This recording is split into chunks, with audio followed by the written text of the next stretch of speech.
What's up, Fart Squad? Today, we are going to be watching female comedians until we laugh. And I know there's about 1 million videos about this on the internet, but I don't care. So, let's get into it. We're just going to go up and see what they got.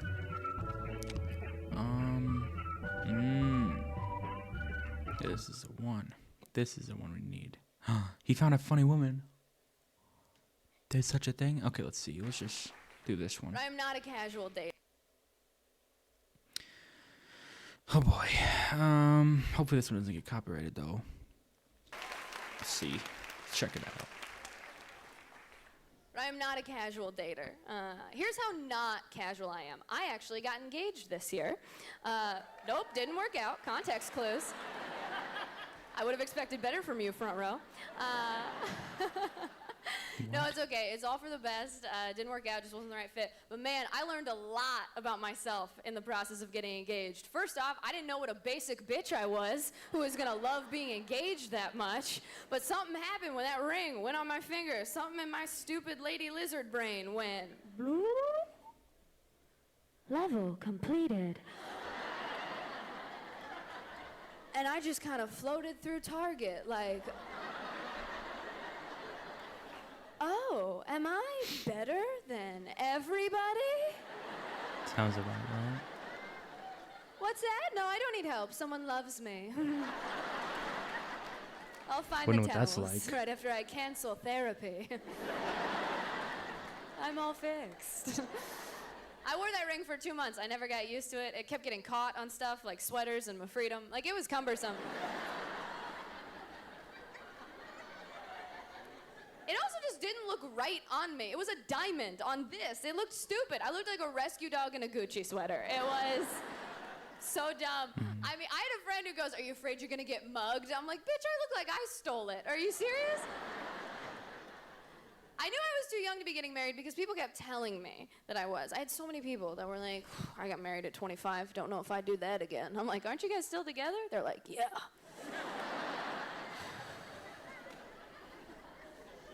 I had a woman at one of my shows yell at me from the audience. She goes, "You should really wait till you're 27 to get married." I said, "Why 27? She goes, "Because that's when your frontal lobe is finished developing in your brain. That's when your brain's done, 27.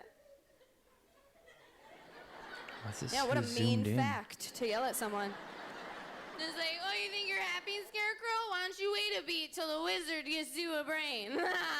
I've been drinking since noon. Make me laugh.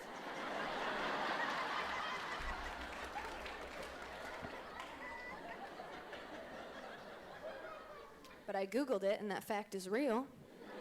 And that fact is proof that God is a man, because who else would finish your boobs years before your brain? That's bullshit. You're telling me no one up in heaven's like, "Hey, God, are you going to finish the brain today? Because you keep putting it off, and it seems important." He's like, "This is important!" God, just like me for real. Don't tell me how to do my job. I'm God, damn it. I'm going to make one of them bigger for like 8 years. What happens with guys? Ever heard of balls? I'm sorry if you love God. That's what he's like.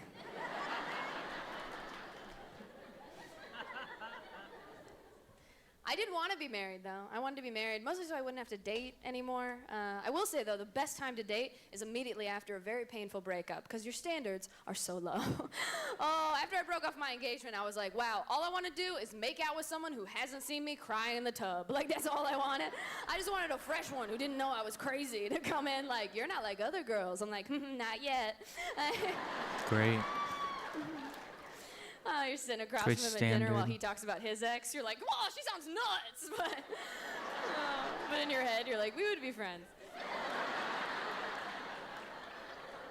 If this doesn't work out, I'll call her. She made a fake Facebook account to stalk you after you blocked her? That's insane. I would never do that on Facebook. She sounds old. Not good at dating. I tried a dating app once. I tried OkCupid. Okay, heard some judgment from the back. Look, I didn't know. I didn't know it was a bad one. I should have known. The name sounds like giving up. Just like, "OkCupid, you take a stab." I just don't like like dating apps because I feel like people curate these really fake opening lines that they'll just copy and paste and use on everybody. I talked to a guy who told me on Tinder, his opening line, no matter who it was, so, do you like sunrises or sunsets? That's me choking on his dick, because that's a great line. I mean, that's... I was gonna say they found me, poetry. but That's a haiku, I think. Check my math, but that line's a Trader Joe's bag. You should reuse it. I had a guy on OkCupid send me an emoji as an opening line. Not a cute one, not like a heart or a kissy face or even an eggplant, which is gross, but I get it. He sent me one of these. based. You know the one you never touch because it looks like Pac-Man getting a colonoscopy? Half of you won't enjoy this joke because you don't know what I'm talking about. That's how rarely this emoji is used. And I responded because I was like, I gotta make sure this guy doesn't hurt anybody. So I wrote back and I said, does this work for you? Do people respond because they're confused? Are you negging me? What's happening here? And he goes, well, the way a woman responds to the emoji tells me a lot about her character. And I said, all right, Detective Douche Rocket. What does my response tell you about my character? And he goes, well, it tells me you're really transparent, honesty's super important to you, and you have trouble trusting people. They hate it when they get called out. That emoji works. He's like, so we should get coffee or married. I don't know. Dr. Douche Rocket, I'm sorry. I'm not good at dating because I'm not fun. I'm not like a fun person. You can probably tell that by now. For example, this is my impression of a fun person. This is what I think fun looks like your creepy uncle trying to corner you at Christmas. Like, you're so big now, let's dance. I look like something outside a car sale, but it's just very depressed. Just like, yeah, we got Subarus in there. I don't know, I took a bunch of pills. Like, I've never... Okay. The best part of That story joke must have is I been brought it too up to him funny. recently, and he just goes, oh yeah, I remember that.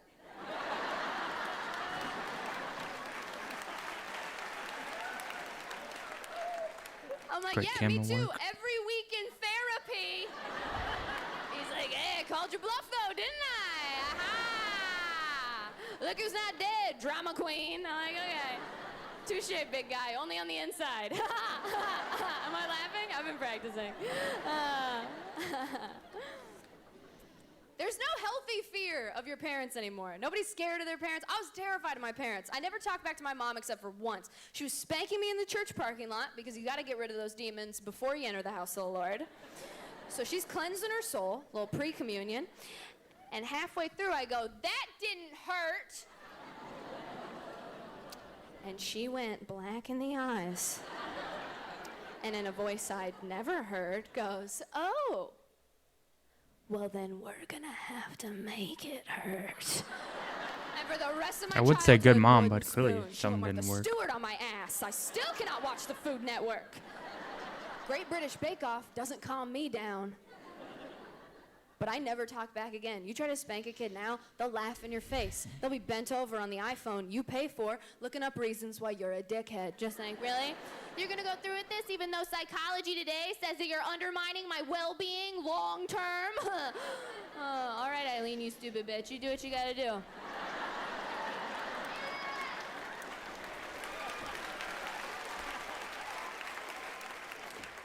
I'll be down here playing Angry Birds and Googling how you live with yourself.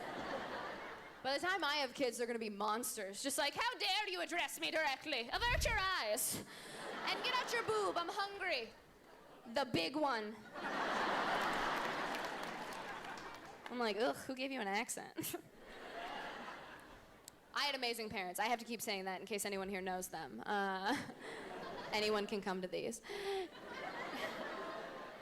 I love my parents. I think if you expect your parents to be perfect, you're immature, okay? Parents aren't just like these magical, perfect beings. They're just people who suck like the rest of us. That's how we should introduce them. Just like, these are my people, Rhonda and Tim. They do what they can. My dad was very overprotective. He had 4 daughters, which means he was just like playing dick goalie. And you don't have to laugh, he hates that joke too. His biggest fear was that one of us would become sexually active before we got married, and some of us have been activated. So that's can't take this back to Best Buy. I spilled some stuff on it. On it, in it. The keys don't work. It's over. So I would hate to be the father of 4 daughters. It seems very stressful. My younger sister's in college. She had lingerie delivered to my parents' house once because she's an idiot with an Amazon Prime account. And my dad opened the box because he's a middle-aged man who pays a mortgage. And if a box comes to his house... Amen. It's his house. That's his box. He didn't talk to anybody about it. He just opened the box, freaked out, and then hid it behind a plant in his room. That was his solution, just like, oh.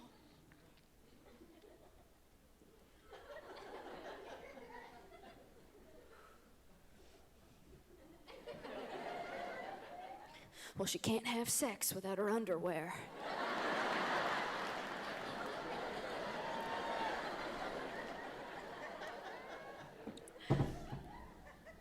Respect my dad a lot. You know why? He was never a hypocrite. He was just as strict with himself as he always was with us. Like, we found porn on my dad's computer once, and it was like the porn of a good man. Like, I think he Googled missionary. Like, I don't even think he was looking for porn. I think he was trying to become a missionary, and he just got lost. The internet just duped him. He's like, that's not my wife. Why is she naked? I'm the only person who's ever found porn on their dad's computer and gained respect for him. It wasn't even porn. It was just a pop-up. And I know that sounds naive to say, but my dad doesn't watch porn. He won't even watch sex scenes in movies and TV shows. One came on in a theater once, and he marched out like it was a protest. He came back 40 minutes later. I was like, wow, remind me to high-five Mom. Good for him. I'm like, where were you? You missed half the movie. He's like, well, we're not at home. You can't fast forward. And I was like, you fast forward through sex scenes in your own house? He's like, damn straight. God is everywhere. And I said, bless your heart, you deserve to see some boobs that you're not married to every once in a while. So I bought him Game of Thrones on DVD. I said, you can't fast forward. They're talking while they're naked. It's important. I'm so glad I was raised by my dad. I mean, I think I'm so much like him. He's made me the person I am. He's the reason I do stand-up. I don't watch porn, not because I'm against it. I just never got into it, you know? In the same way some adults didn't read Harry Potter, you missed your letter to Hogwarts. I have a friend, hates it. She's like, I hate pornography, Taylor. She calls it pornography, like a loser. And I said, why is that? And she goes, because it sets unrealistic expectations for men and women. It's so unrealistic. I'm like, have you seen porn? It's like very realistic. Like they are fucking. Like what? I think you saw Star Wars. And she goes, no, Taylor, it's unrealistic because those women aren't even finishing, okay? They're faking it. And I was like, yeah, it's super realistic. Isn't that what we're all doing? Fake it till you make it. Back to your place to finish yourself off. Am I right? That's a joke. I've never faked it. I've never loved someone that much. Yeah. I don't hand out trophies for showing up. Grab an orange slice and a Gatorade. Get back down there. Let's see some hustle, Anderson. You guys were absolutely amazing. Thank you so much.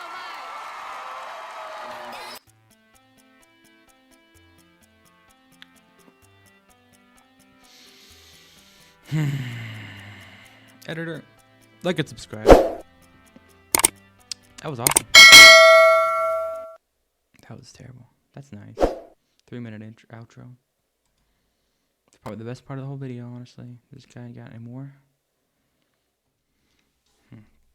Well, what did we learn today? We learned that women can be...